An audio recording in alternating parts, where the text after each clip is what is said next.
네, 코엑트 제주밸브 5번째 세션은 성 빈센트 병원 유기동 선생님과 서울 성모병원 장기욱 선생님께서 좌장을 맡아주시겠습니다. 네, 유기동 선생님 부탁드리겠습니다. 예, 여러분 안녕하십니까? 세션 5 Complex and Unusual Case Discussion 시작하겠습니다. 나른한 오후인데 많이들 참석해 주셔서 감사드립니다. 첫 번째 세션은 탑인 Inappropriate Iliofemoral Artery 전남대병원 현대영 선생님이 소개시켜 드리겠습니다. 예, 안녕하십니까. 전남대학교 병원 순환기내과 현대용입니다. 좋은 자리에서 발표할 수 있는 기회를 주셔서 감사드립니다. 탑인 inappropriate 일리오페모랄 아터리라는 주제로 발표 진행하겠습니다. 트랜스페모랄 탑인은 75세 이상 고령 수술 고위험군이나 수술이 적합하지 않은 경우 적극적으로 고려해 볼 수 있겠습니다. 트랜스페모럴 어프로치를 통한 탑의를 할 경우 베스큘라 컴플리케이션은 적게는 4%, 많게는 20% 이상까지 발생한다고 알려져 있습니다. 베스큘라 컴플리케이션 타입을 보면 베스큘라 다이섹션이 60%, 퍼포레이션이 한 30% 정도로 두 번째로 자주 발생하였습니다. 케이스 살펴보겠습니다. 74세 남자 환자로 디스프니아를 주소로 내원하였고 하이퍼텐전 DM 수석을 하고 계셨습니다. 2대 에코상 10AS 확인되었습니다. 어브도멘 CT상 보스 일리악 아터리 칼시파이드 스테노시스 확인되었고 라이트 커먼 일리악 아터리 미니멀 다이아미터 4.6, 레프트 커먼 일리악 아터리 미니멀 다이아미터 3.1 정도로 체크되었습니다. 아울토그래피 상에서도 보스 일리악 아터리 칼시파이드 스테노시스 소견 보였습니다. 시스가 미니멀 아터리 다이아미터보다 작을 때 베스큘라 컴플리케이션이 더 발생하는 경향이 있습니다. 시스 페모럴 아터리 레이쇼가 1.05 이상인 경우에도 메이저 베스큘라 컴플리케이션이 더 자주 발생합니다. 환자의 경우는 에볼루트 R34를 사용할 예정이어서 16프렌치 시스가 필요하였고 대략 레이쇼는 0.98 정도로 체크되었습니다. 페모리 아터리 칼시피케이션도 베스큘라 컴플리케이션 발생을 증가시킬 수 있습니다. 다만 환자는 완전히 서컴퍼런셜하게 칼슘이 없었기 때문에 트랜스페모랄 탑의를 시도해 보기로 하였습니다. 라이트 커먼 일리악 아터리 미니멀 다이아미터가 46mm 정도 되었기 때문에 7mm 사이즈 발론으로 다일레이션을 먼저 해주었습니다. 딜리버리 시스템 저항 심하지 않게 넘어갔고 성공적으로 밸브 삽입하였습니다. 파이널 아울토그래피상 파라벨블라릭은 마일드 정도 되었고 어프로치한 라이트 일리오페모럴 아터리의 다이섹션 등은 확인되지 않았습니다. 두 번째 케이스입니다.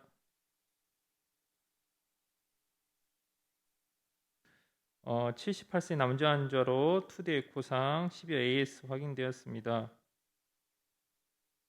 아울토그래피상 라이트 일리오페모럴 아터리 칼시파이드 스테노시스, 레프트 일리악 아터리 톨처스 동반한 스테노시스 소견 보였습니다. CT상 라이트 일리오페모럴 아터리 미니멀 다이아미터 3.9, 맥시멀 다이아미터 4.3으로 트랜스페모럴 어프로치 적합하지 않아 보였습니다. 논 트랜스페모럴 어프로치 탑이는 트랜스페모럴 어프로치가 적합하지 않을 때 고려해 볼 수 있겠습니다. 서브클라비안 어프로치는 페모럴 어프로치한 경우와 비교했을 때 데스를 포함한 외우에서도 비슷한 결과를 보여주었습니다. 그래서 이 환자는 트랜스 서브클라비안 어프로치를 시도하기로 결정하였습니다. 전신 마취하에 T 가이디드 어프로치를 하였습니다.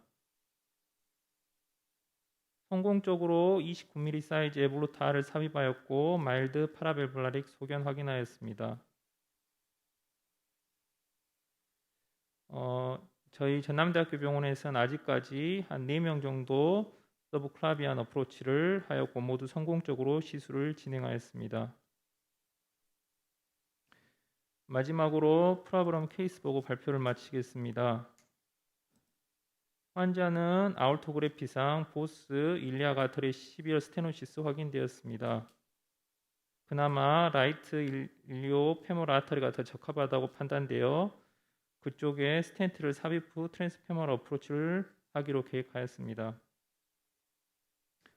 5mm 사이즈 발론으로 프리 다일레이션을 시켜주었습니다. 10mm 사이즈 스텐트 성공적으로 삽입하였습니다. 마지막으로 9mm 발론으로 포스트 다일레이션하고 시술 종료하였습니다.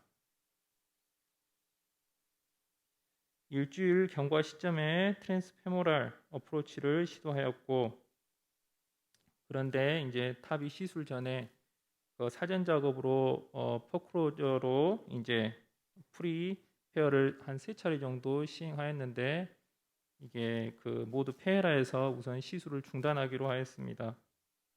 그리고 레프트 일리아c 아터리 PTA 후 시술 종료하였습니다. 향후 시술 플랜입니다. 본원에서는 이제 하이브리드 룸 개설 예정으로 서지컬 컷다운 후 트랜스페모럴 어프로치를 하는 방법과 엑실라리 또는 서브클라비안 어프로치를 하는 방법도 고려하고 있습니다. 환자의 경우 내원시에 논스테미로 인터벤션 하였고 경과 관찰 중 슈드 어느리즘도 발생하여서 리페어도 시행한 분이어서 많이 힘들어하셔서 재정부유 시술하기로 하였습니다. 타비 중 트랜스페모랄 어프로치는 90에서 92% 정도 진행됩니다. 다만 칼슘이 동반되거나 협착이 심한 경우 발론이나 스텐트를 삽입 후 타비를 시도해 볼 수도 있겠습니다.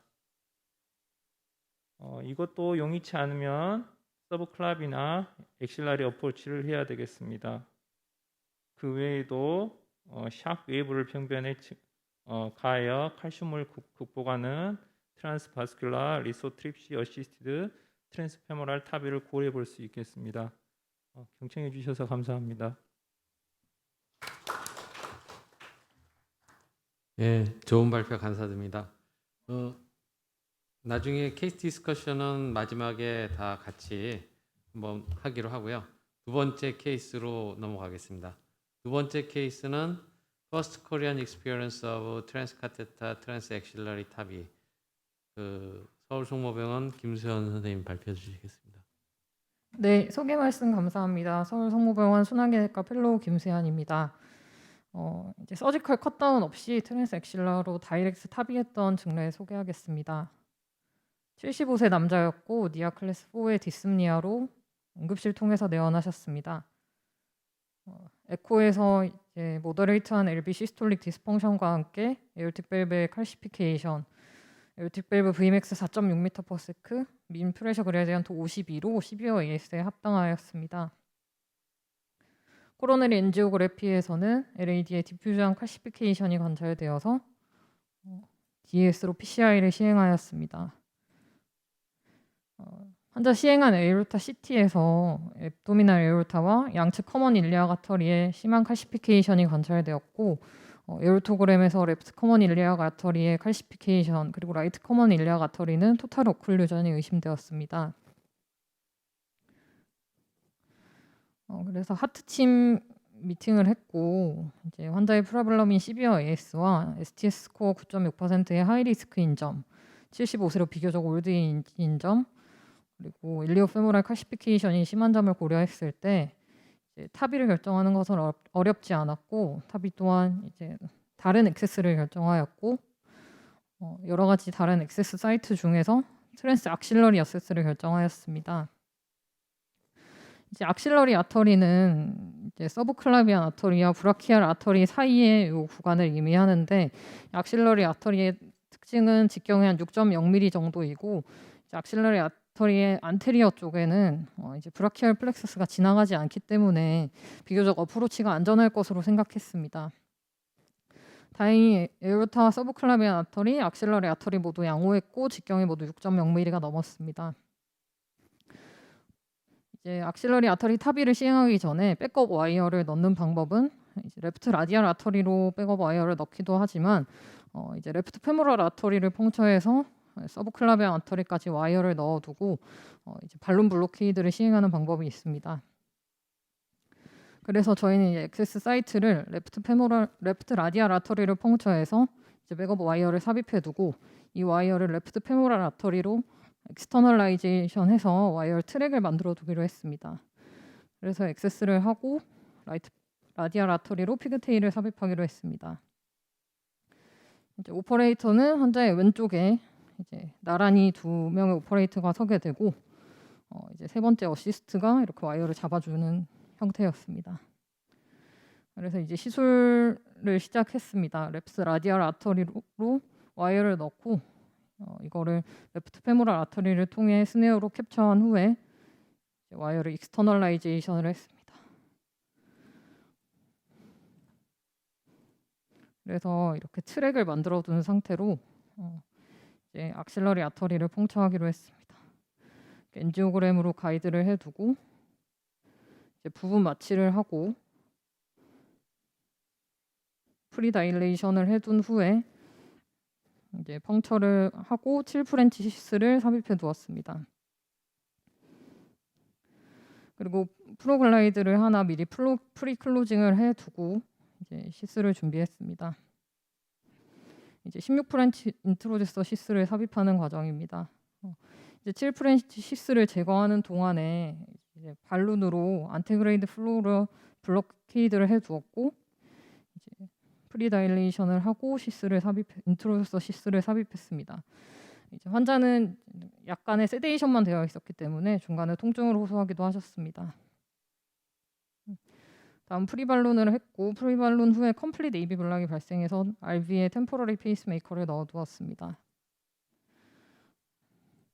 그리고 밸브를 임플란테이션 하는 과정입니다. 인트로듀서 시스를 제거하고 딜리버리 시스템을 삽입하는 동안에도 안테그로이드 플로우를 블로케이드 해두었고 이렇게 시스가 접근했을 때 발론을 디플레이션하고 인트로듀서 시스를 에올타 쪽으로 진입하고 있습니다.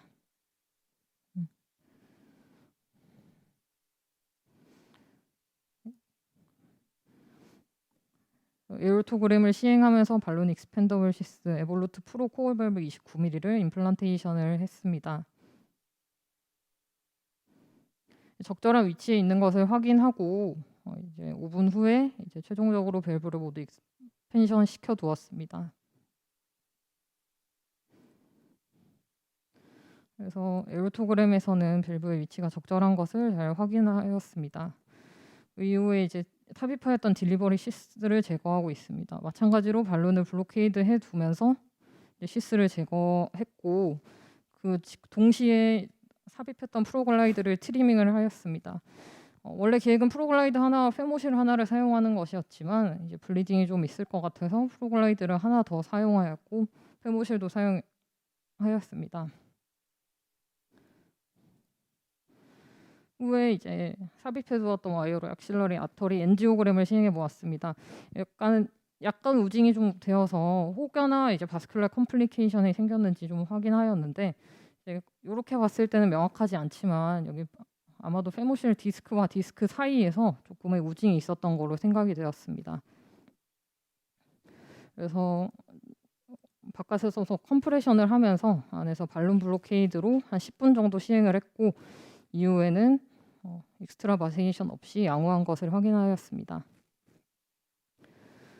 POD 2일째 트랜스토라식 에코에서도 에올틱 밸브 VMAX 2.3, 민프레셔 그레디언트 12.1로 경과 양호한 것을 확인하였고 환자는 이후에도 특별한 합병증 없이 잘 퇴원하셨습니다. 그래서 이제 헤비 일리오 페모랄 칼시피케이션이 있는 환자에서 이제 다이렉트 트랜스 악실러리 탑이 또한 이제 안전하게 시행되었던 증례입니다. 네, 경청해 주셔서 감사합니다. 예, 네, 좋은 발표 감사드립니다. 다음 발표로 넘어가겠습니다. 다음 발표는 시비어 ASN 아밀로이도시스 서울 성모병원 윤종찬 교수님이 말씀드리겠습니다. 네, 안녕하십니까. 방금 소개받은 가톨릭 의대 서울 성모병원 순환기내과 윤종찬입니다. 먼저 이렇게 귀한 자리에서 발표할 수 있는 기회를 주신 코학 여러 선생님들께 감사의 말씀을 드립니다. 약간 뜬금없이 느껴지실 수도 있는데 왜 아밀로이도시스 증례를 얘기하게 되는가? 뭐 오늘 이제 타비에 대해서 많이 여러 선생님들께서 강의를 여러 세션에서 하셨는데 사실은 타비에서 에어틱 밸브 다 AS 해결이 됐는데도 환자가 이제 숨차거나 팔다리 저리다 계속 심텀을 호소하는 경우들이 있을 때 아주 드물지 않게 적어도 한 2%, 많게는 한 8%에서 10% 정도의 환자가 아마 이런 아밀로이도시스가 같이 있을 수 있다 이런 통계들이 있어서 그런 사례들을 간략하게 설명해 드리겠습니다. 그래서 사실은 카디악 아밀로이도시스는 크게 그 병의 분류로 보면 restrictive cardiomyopathy 중에서도 infiltrative disorder이고 여기에는 여러 가지 이제 카디악 아밀로이도시스는 그냥 통칭하는 말이고 아밀로이도시스 물질에 따라 다른데 크게는 이뮤노글로불린이 침착하는 혈액내과 질환으로 생각할 수 있는 AL 아밀로이도시스와 예전에는 C9이라고 했지만 지금은 이제 트랜스타이레이틴이 침착되는 걸로 알려진 이 두 가지가 대부분입니다. 그래서 만약에 카디악 아밀로이도시스 환자다 그러면 이게 헤마톨로직 그런 디스오더가 아닌지 아니면 TTR이 침착된 거 아닌지 그 두 개를 감별하시면 될 것 같습니다.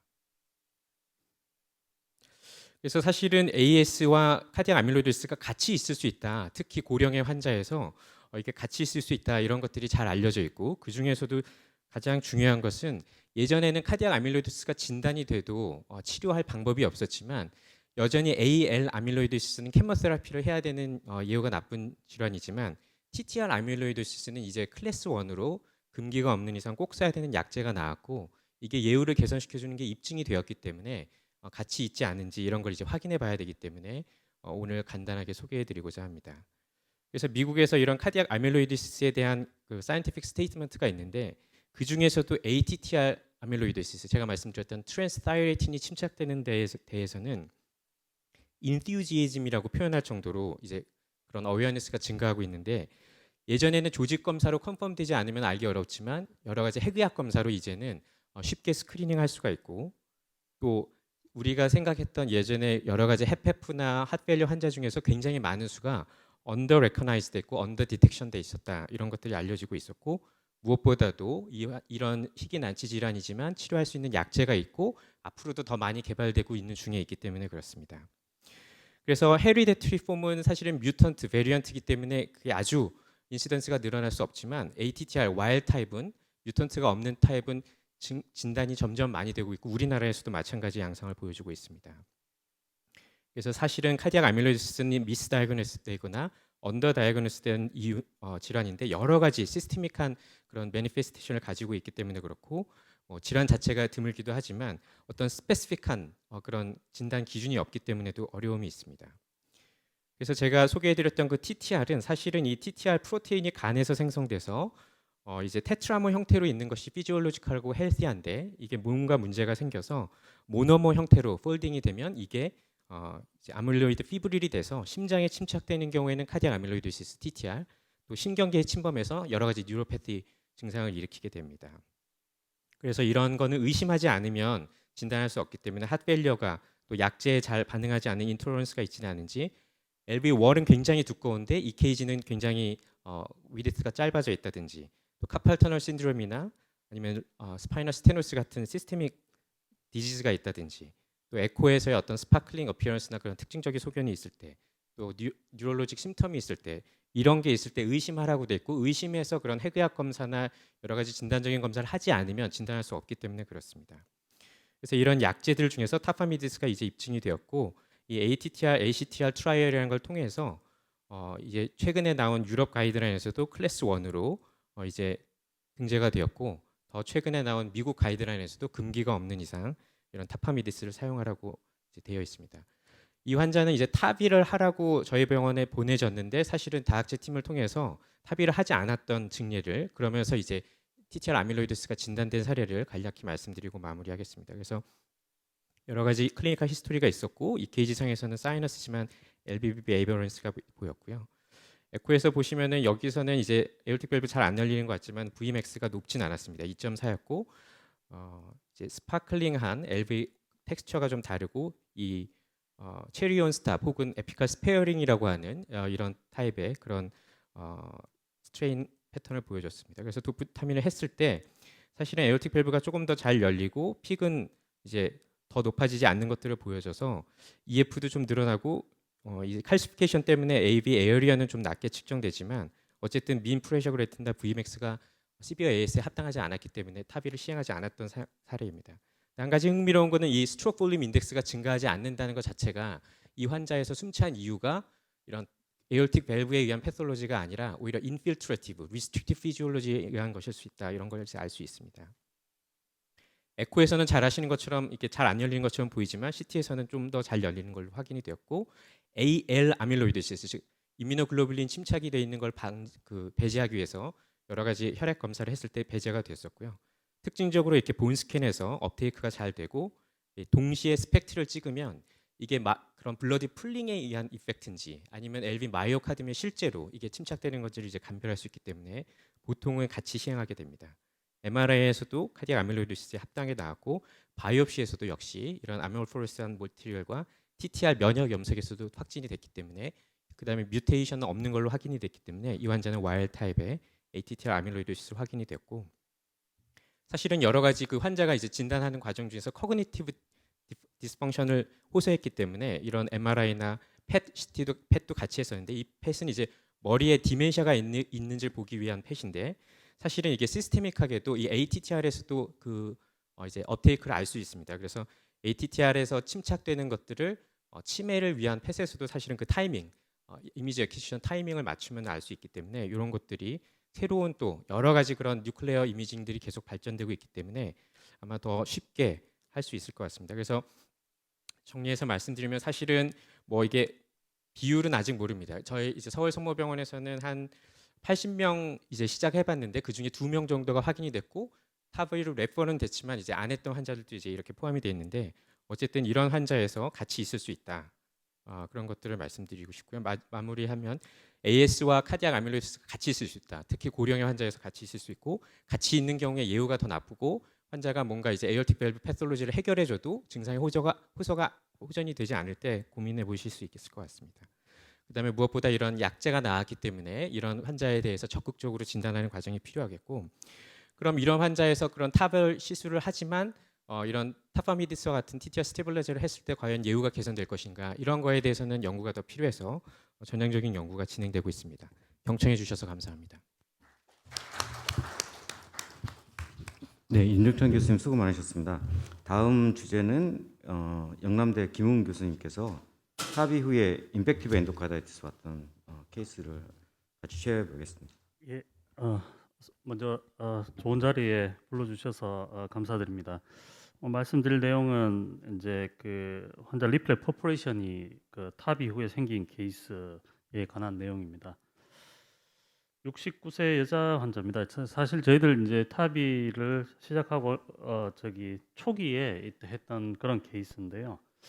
3일 동안의 디스프니아 주소로 내보냈습니다. 환자는 이제 17개월 전에 26mm 이제 에볼루트 R를 넣었습니다. 그래서 CBAS로 근데 올더 CBA가 있었고 바이탈 사인은 뭐 BP 하트레이트 좀 빨랐고 바디 템퍼처는 정상이었습니다.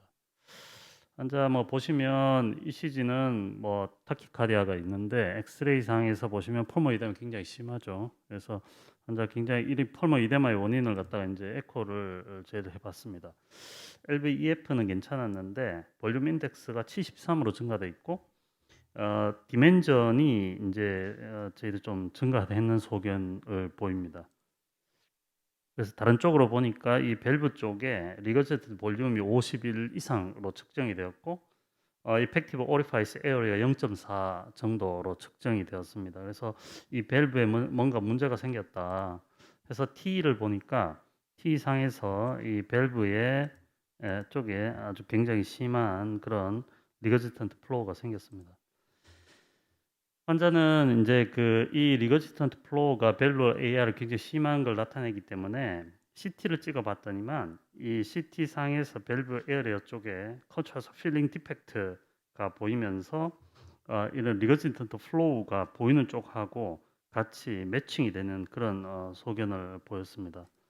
그래서 환자는 트랜스카테터 하트 밸브 페일리어 소견이 있고 severe AR이 있습니다. 그다음에 decompensated heart failure 이렇게 되었습니다. 그래서 이 환자의 과연 이런 그 severe AR을 가지는 그 메인 코즈는 무엇일지에 관해서 이밸루에이션 해봤습니다.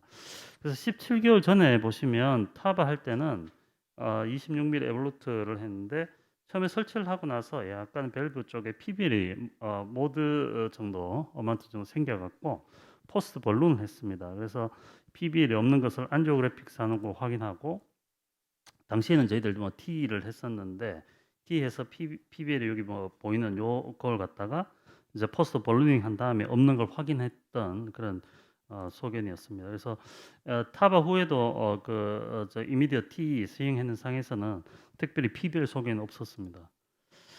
근데 이 환자를 이제 계속 조금 다니면서 이제 그 외래에서 디차지하고 보면서 인덱스 프로시저 9개월째쯤에 소아스 머슬 앱세스가 발견이 됐습니다. 환자가 페인이 있고 그때는 그 피버가 생겨가지고 이런 그때 당시 안티바이오틱스를 커버하면서 환자는 호전을 보여서 퇴원해서 또 외래를 보았는데 그 다음에 환자가 unexpected하게 브라키알 아테리 오클루전이 생겼습니다. 그래서 스롬벡토미를 시행했고요.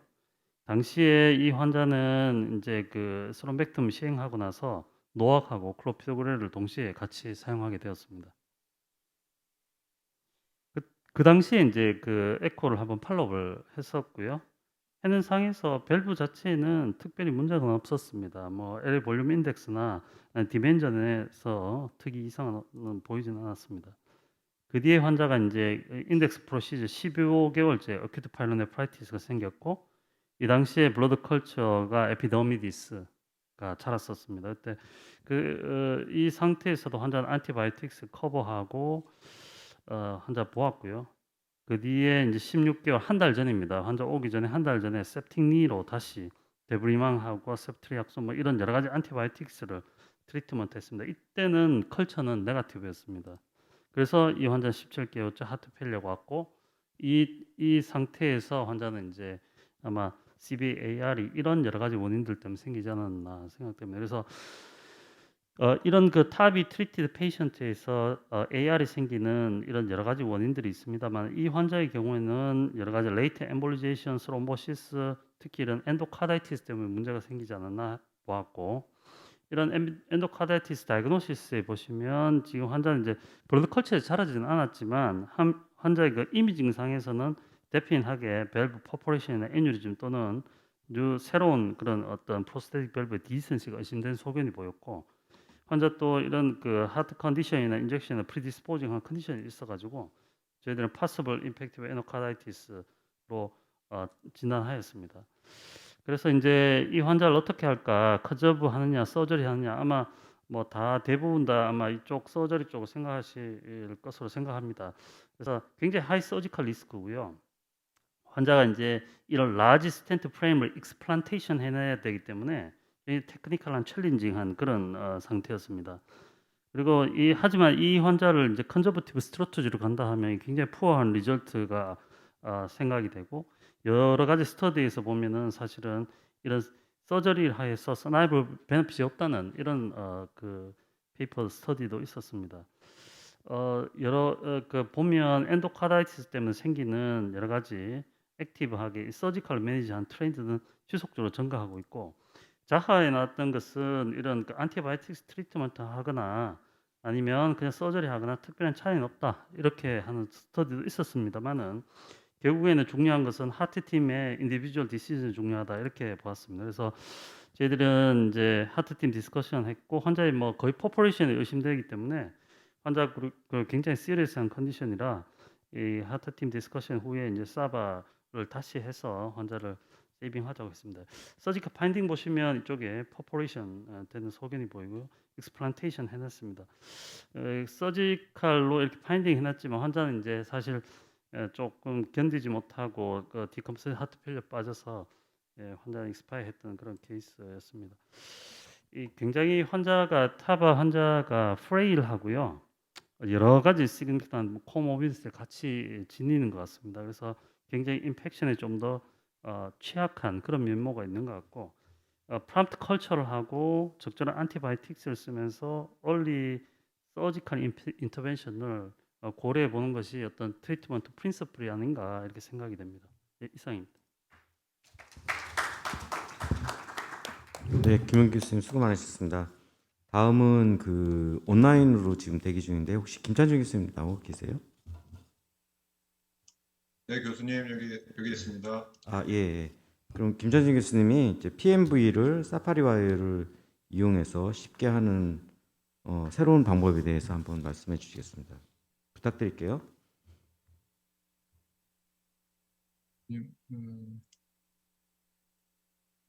이제 잘 보이세요? 그 슬라이드? 예, 예, 잘 보입니다. 네, 시작하겠습니다.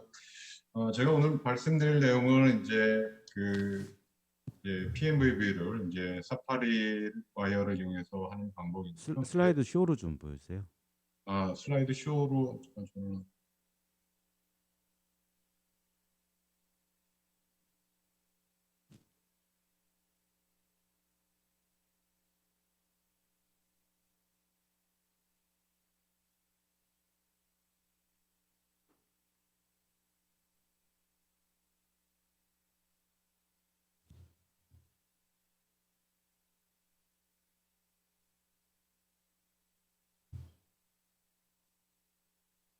지금 슬라이드 쇼 보이십니까?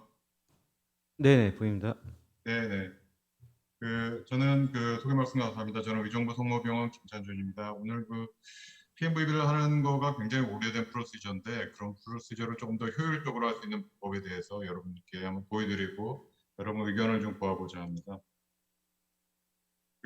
PMV는 주로 류마틱 하드 디지즈에서 이제 시행됐었는데요. 이제 점점 류마틱 하드 디지즈의 프리벌런스가 없어지면서 서구는 더 적고 일본에서는 1000명당 0.14, 한국에서는 0.5, 중국은 1.86이고 이제 인도에서는 1000명당 4.54 정도 돼가지고 지금 우리나라 소위 말하는 디벨롭드 컨트리에서는 이런 케이스가 좀 많이 없습니다. 하지만 있기는 아직은 있는 상태이기 때문에 이제 이런 환자들을 이제 치료해주는 PMV가 아직까지 의미를 가지고 지속되고 있는 거고요. 1940년대 펌프가 없었을 때는 이제 크로스트 마이트로 커미슈로토미가 행해지다가 70년대 들어서 오픈 서지컬 커미슈로토미가 생겼고 그리고 이제 1982년도에 이제 닥터 칸지 이노에 의해서 퍼큐테니어스 마이트럴 밸브 발브토미가 이제 시작됐습니다. 인디케이션은 이제 밸브 에러를 1.5 미만을 통해서 증상과 그다음에 밸브가 PMC의 페이버러번지에 따라서 이제 시행하게 되어 있는데 우선적으로는 인디케이션이 되는 환자들은 PMC를 우선적으로 고려하도록 되어 있고 만약에 PMC에 컨트라 인디케이션이 있거나 시행하기 어려울 경우에는 주로 서저리를 하도록 해서 주로 현재는 마이트럴 스테노시스는 우선적으로는 이제 컨트라 인디케이션이 없는 한에서는 percutaneous mitral valve valvuloplasty 혹은 밸브토미, 커미슈로토미 뭐 여러 가지 이름이 있지만 그렇게 이제 percutaneous한 방법을 시행하도록 되어 있습니다. 이 방법은 이제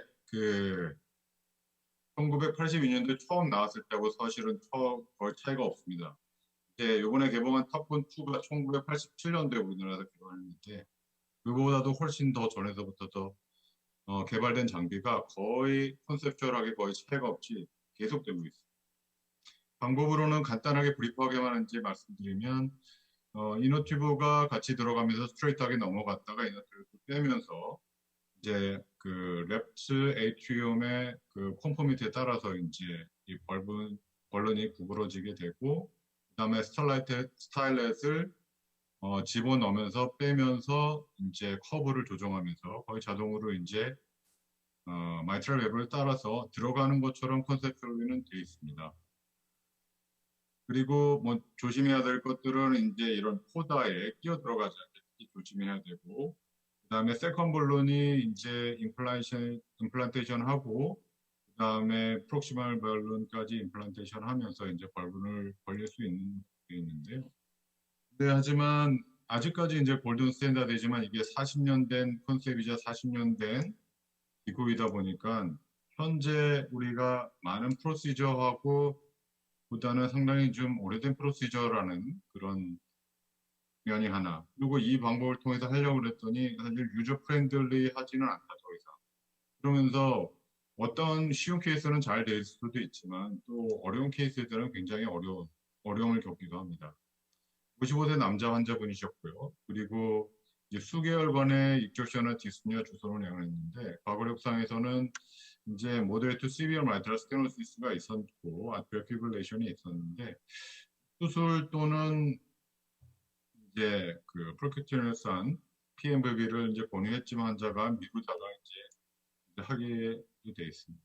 그래서 백보상에서는 이렇게 그 모더레이트 시비어한 정도의 마이트럴 스테노시스가 있었었고요. 시비어한 LA 딜라테이션 그리고 RV도 좀 눌려 있는 것을 보면 많은 게 모더레이트 시비어 MS에 합당한 소견이었고요. 그리고 프레셔 브리에트는 10.7, 벨브엘에는 0.36, 프레셔 하프타임으로는 0.45 정도 됐었습니다.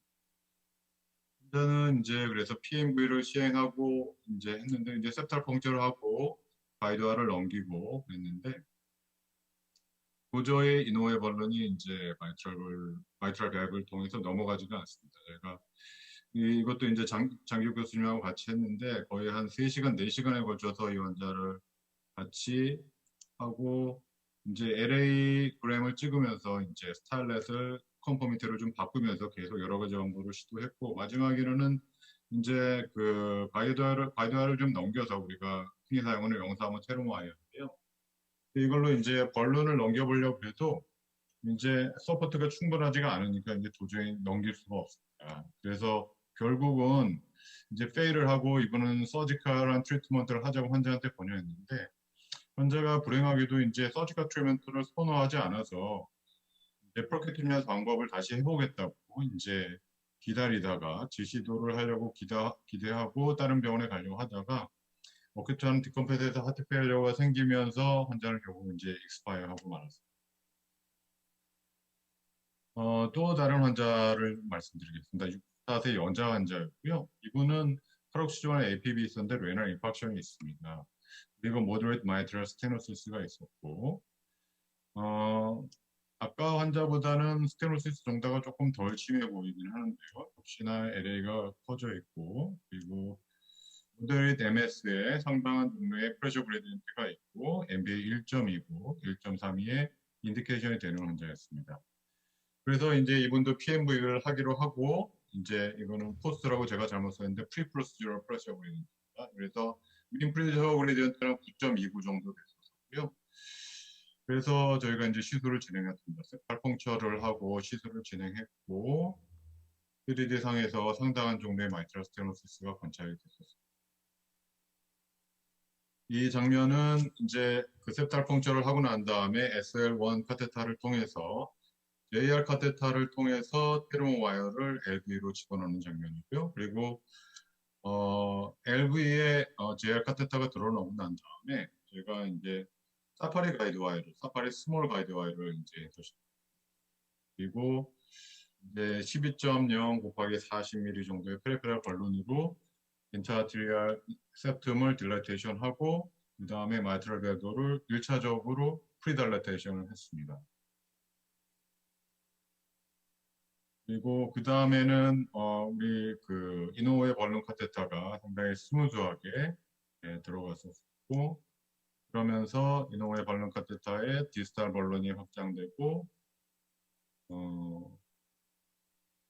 벌룬까지 확장하면서 성공적으로 이제 벌룬 밸브로플라스티를 이제 할 수가 있었고요.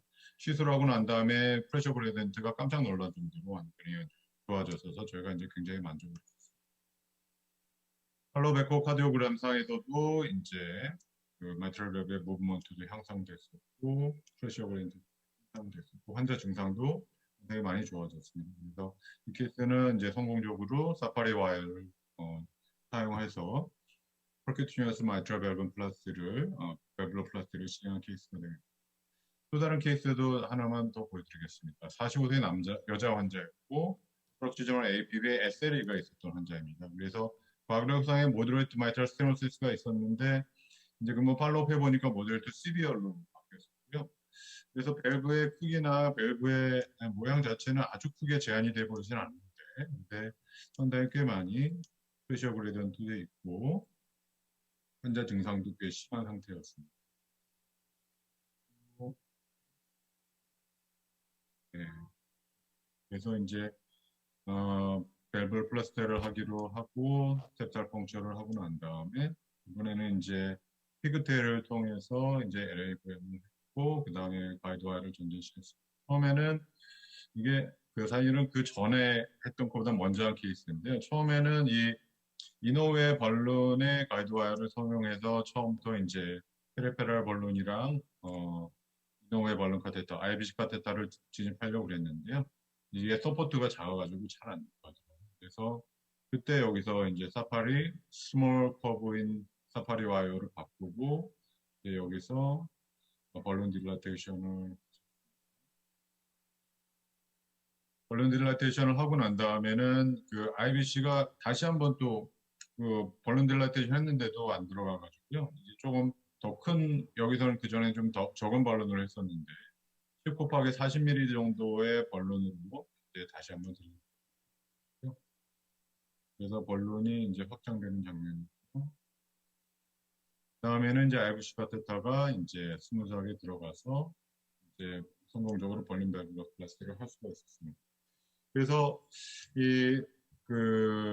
이거는 이제 장기욱 선생님과 이제 계속 같이 한 케이스들이었는데 그 전에 이노웨 벌룬으로만 사용했을 때는 잘 되는 경우도 가끔은 있었지만 결국은 우리가 가이드와이어에 가이드가 없이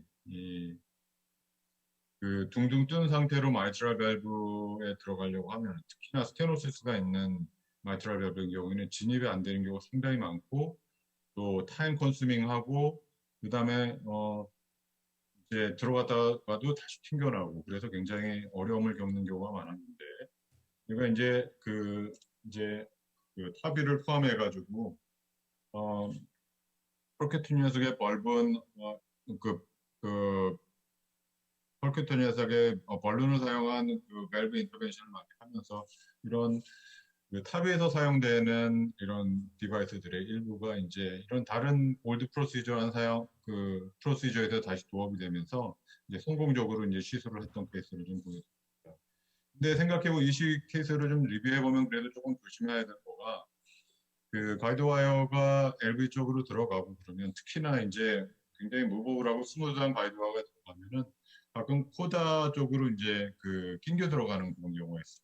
아니면은 꼬에서 들어가기도 하고 그런 상태에서 벌룬 카테터가 들어가서 벌룬을 해보면은 코다의 럽처를 유발하거나 럽처가 아니더라도 굉장히 심한 손상을 일으키게 되는 경우가 있기 때문에 가이드와이어가 들어가고 그 다음에 사파리어가 진입을 할 때는 사파리어가 꼭 LV 에이펙스에 적절하게 위치하고 그 다음에 벌룬이 상대적으로 프리하게 무브할 수 있는지 그거를 이제 체크하는 거가 이제 중요한 요건이 되겠고요. 그리고 이제 굉장히 스테노시스가 심하거나 칼시케이션이 심한 경우에는 상대적으로 지금은 10.0 벌룬하고 또 그 전에 한 케이스는 12m짜리 벌룬을 사용했지만 조금 더 작은 벌룬 사이즈, 코로나 벌룬 사이즈에 가까운 벌룬 사이즈부터 시작해서 스테바이즈드 벌룬을 하면은 이런 그 이노웨 벌룬을 사용한 PMV가 굉장히 효율적으로 보여질 거죠. 네, 김찬희 교수님 수고 많으셨습니다.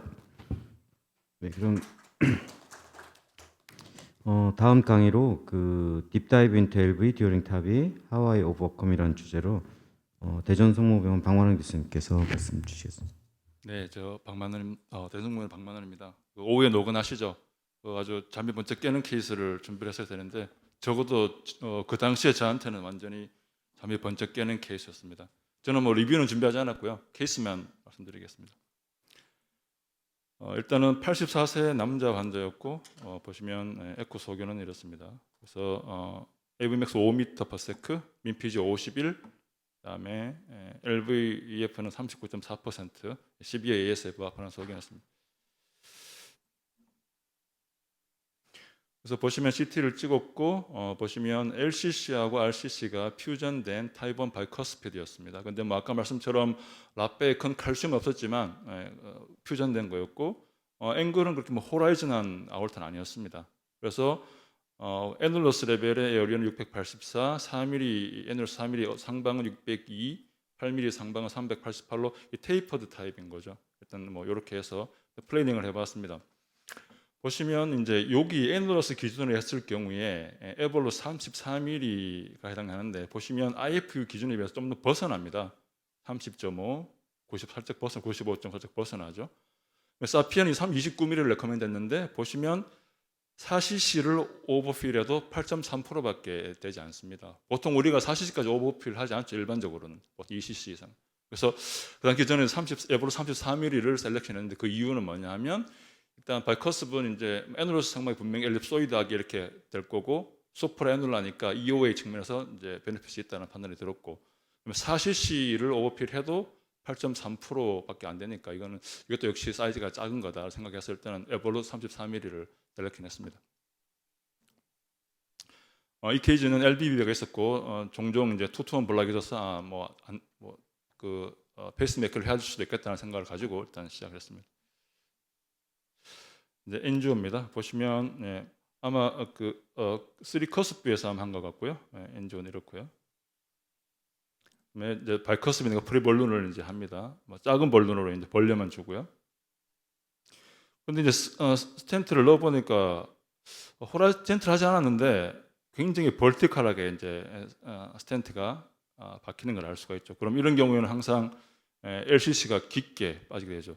이런 경우에 저는 옛날에 한번 이제 그 셰프트 전체를 카운트 클락와이즈로 좀 돌리면 이쪽이 좀 붙는 것 같은 그런 경험을 한 적이 있어서 재미를 본 적이 있어서 한번 했었는데요. 이게 왜냐하면 아시는 것처럼 그 에볼루트 딜리버리 시스템은 스파인이 양쪽에 있어가지고요. 보시면 아래쪽으로 움직이는 참 양쪽으로 이렇게 움직이게 돼 있죠.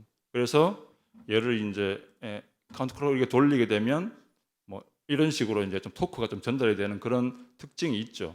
그래서 이전에 한번 이런 경우에 제가 한번 토크를 좀 줘서 이쪽에 있는 카테타가 이쪽으로 붙어서 LCC를 좀 조절했던. 근데 이건 뭐 회사에서 오피셜하게 레코멘드하는 방법은 아닙니다.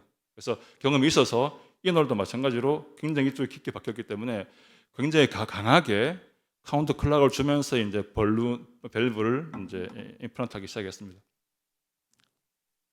그 상태고요. 첫 번째 트라이했었는데 예상처럼 NCC는 거의 뭐 제로 뎁스인데 LCC가 너무 깊었고 그래서 PVL이 좀 심했죠. 그래서 새로 하자.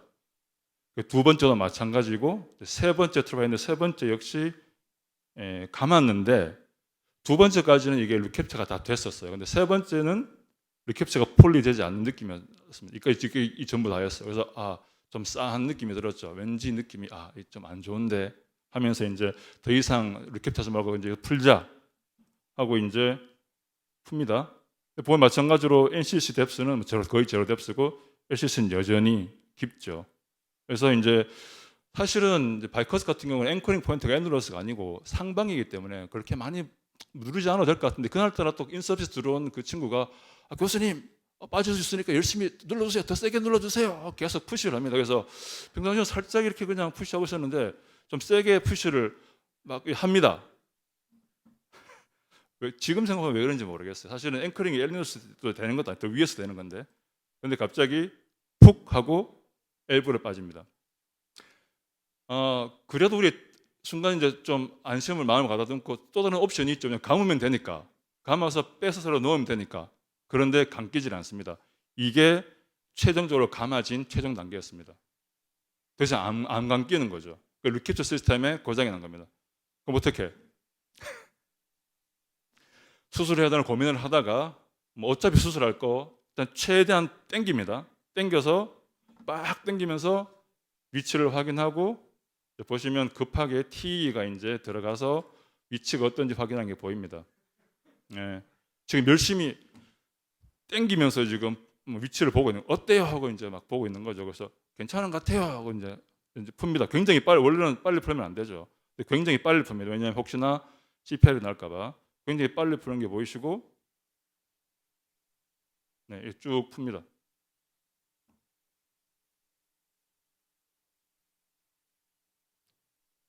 풀렸죠. 네. 그래서 뭐 마찬가지로 피부벨이 심했을 거고 위치는 굉장히 깊고 그래서 당연히 T를 봤죠. 보면 예상했던 것처럼 피부벨이 심하고 조덱스 뷰를 봐도 모듈 이상의 피부벨이 있습니다. 그래서 벌룬을 한 4차례 정도 하고 이제 최종 보시면 여기 최종인데 위치는 여전히 깊습니다.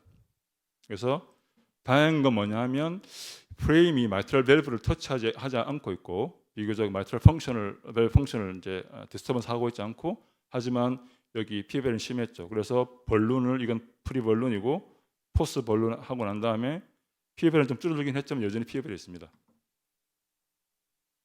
일단 끝냈죠. 그 다음날 CT를 찍었습니다.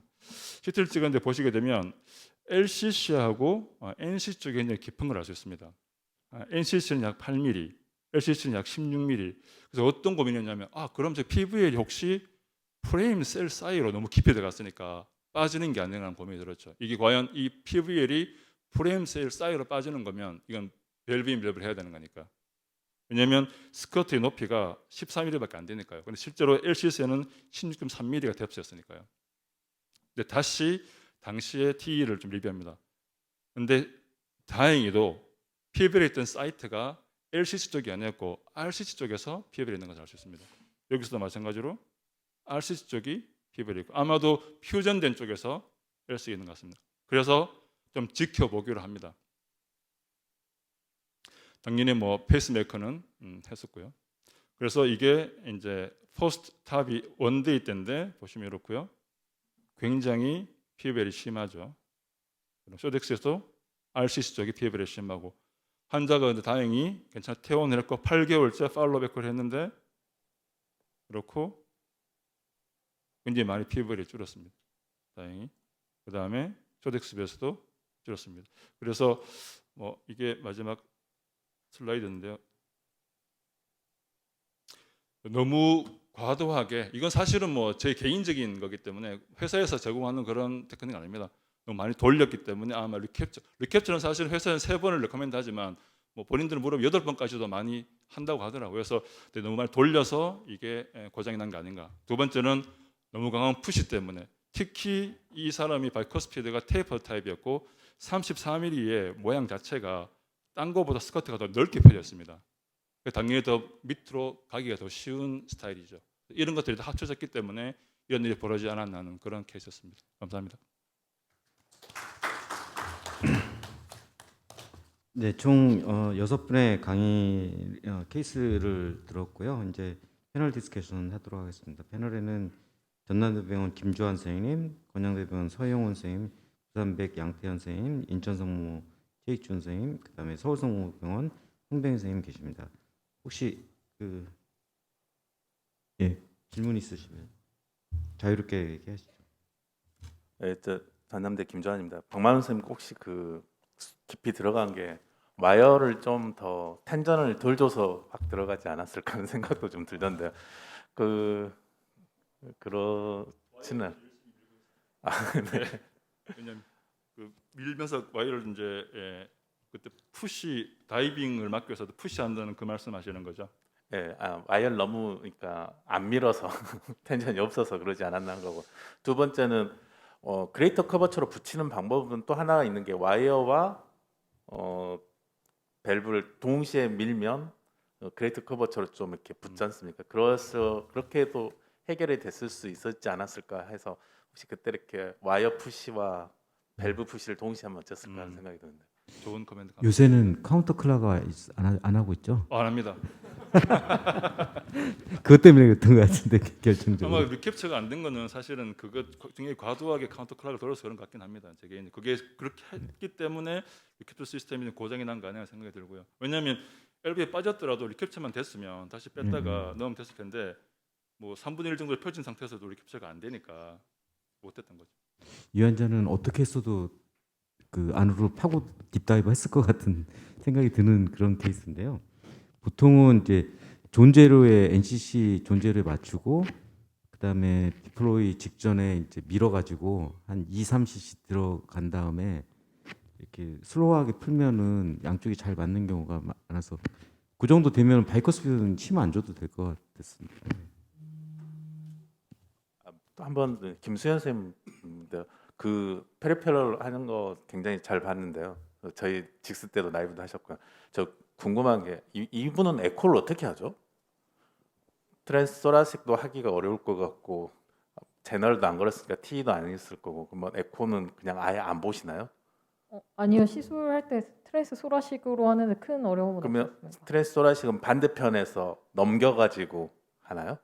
이쪽 왼쪽에 선생님들이 전부 다 두 분이서 프로세스를 하고 있기 때문에 심장 위쪽으로는 전부 다 그분들이 갖고 있을 건데 그러면 드랩 밑으로 넣어가지고 하시나요? 아니면 어떻게 아니 그 다 TT를 끝나고 하더라도 지금 어떻게 어프로치를 하셨을까 뭐 좀 시술 다 끝나고 아우토그램 다 찍고 나서 이제 마무리 질때 그러니까 그래서 큰 오퍼레이터 의미는 다 사라지고 난 없어요. 뒤에나 네. 에코가 가능할 것 에코는 별 같고 큰 의미는 없어서요. 네, 그래도 뭐 아이스를 하시든지 아니면 아, 좀 그런 쪽 모니터링 하는 데는 상당히 좀 어려울 것 같아서 말씀드렸습니다. 근데 이게 다이렉트하게 트랜스액션을 평치해가지고 하는 방법이 문헌 찾아보시면 외국에서는 굉장히 많이 하더라고요.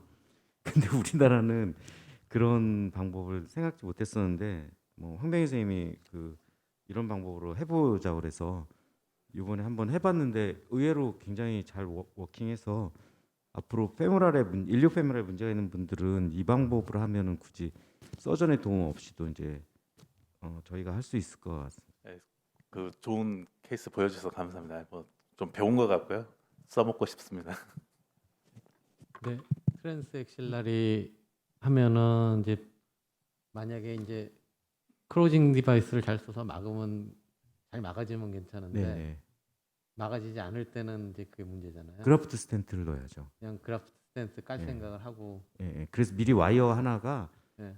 그 018 018 페리페럴 와이어가 페모랄에서 이렇게 라디알로 나와 있어가지고요. 그걸 통해서 이제 그래프트 스텐트 넣고. 선생님 근데 그래프트 스탠트 넣으면 그 엑실라리 쪽 그쪽에 그 퍼스트림하고 쪽에서 무거운 걸 들 때 눌려가지고 들어올 건데 쓸 수 있는 게 라이프 스트림 같은 건데 그건 눌려버리면 안 되지 않습니까? 그래서 바야반이 썼을 때는 가능한데 지금 현재로서 거기다 라이프 스트림을 넣게 되면 환자가 오른쪽으로 이제 왼쪽에다가 무거운 걸 드는 순간 눌리면 막힐 수도 있는데요.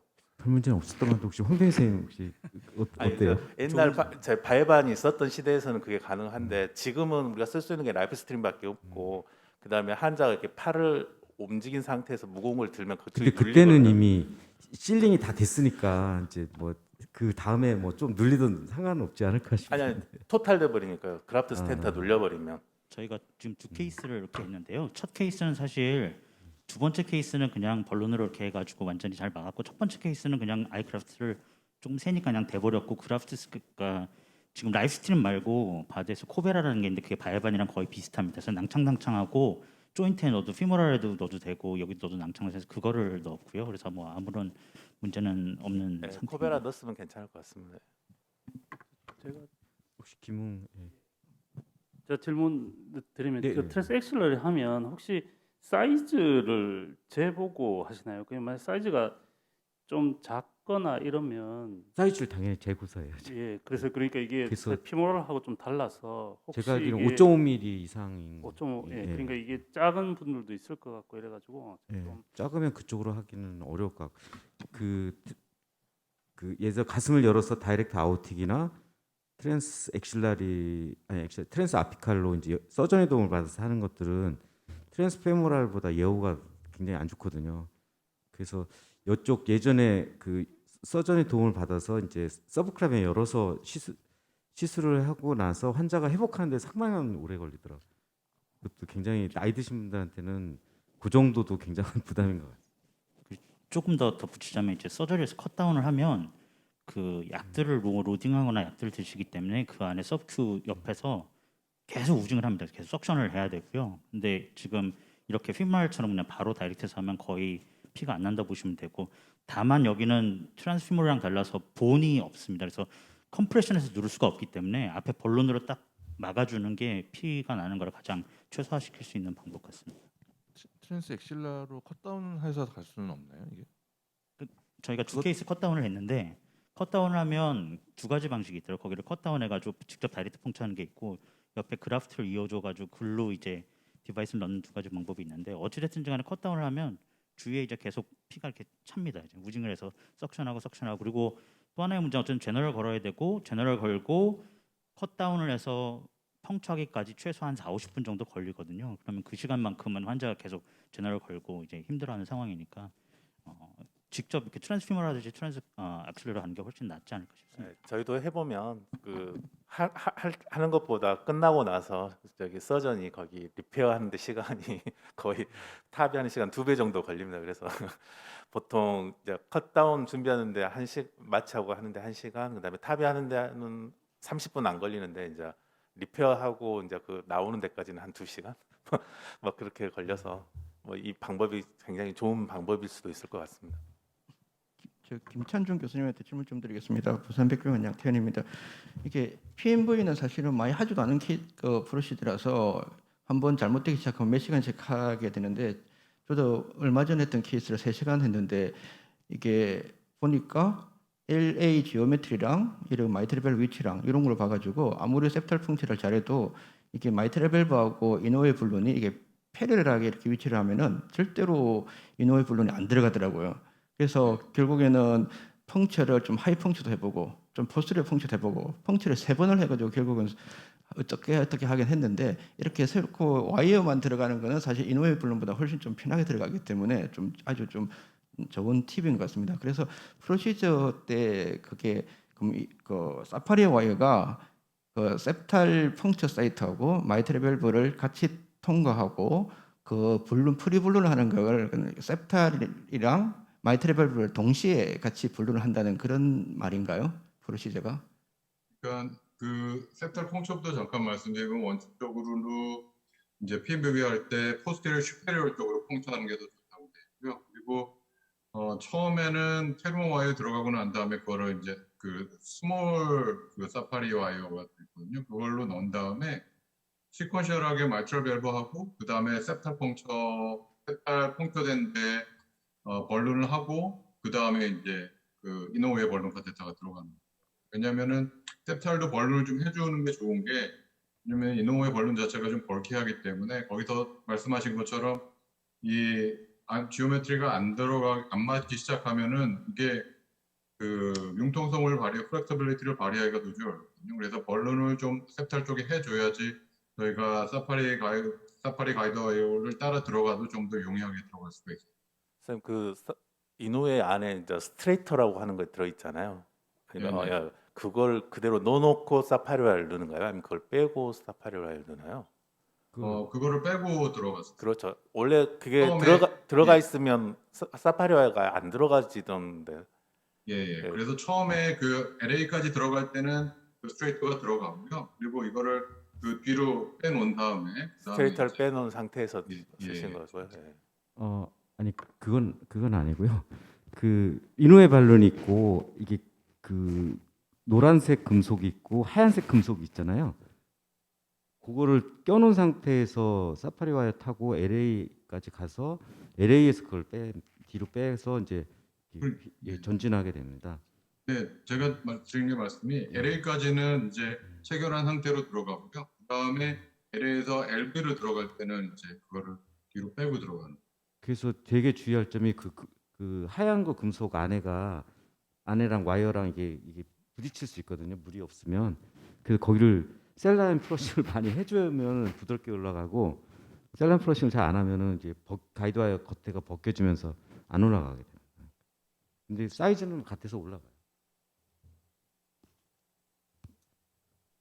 예, PMV는 진짜로 아까 양태현 선생님 말씀하셨듯이 어쩌다 뭐 1년에 한 번, 2번 하는 거여서 익숙해지지 않는 건데 이 방법을 하니까 일단 엄청 빨라요. 뭐 한 20-30분이면 다 끝나고 되게 세이프하고 그다음에 이제 LA, LV 프레저 모니터링이 좀 어려웠었는데 그 발론 다 빼고 그냥 그 LA 내 카테터 놓으면은 그 카테터 통해서 프레저 모니터링도 바로 할 수 있고 그래서 여러 가지로 좋은 방법입니다.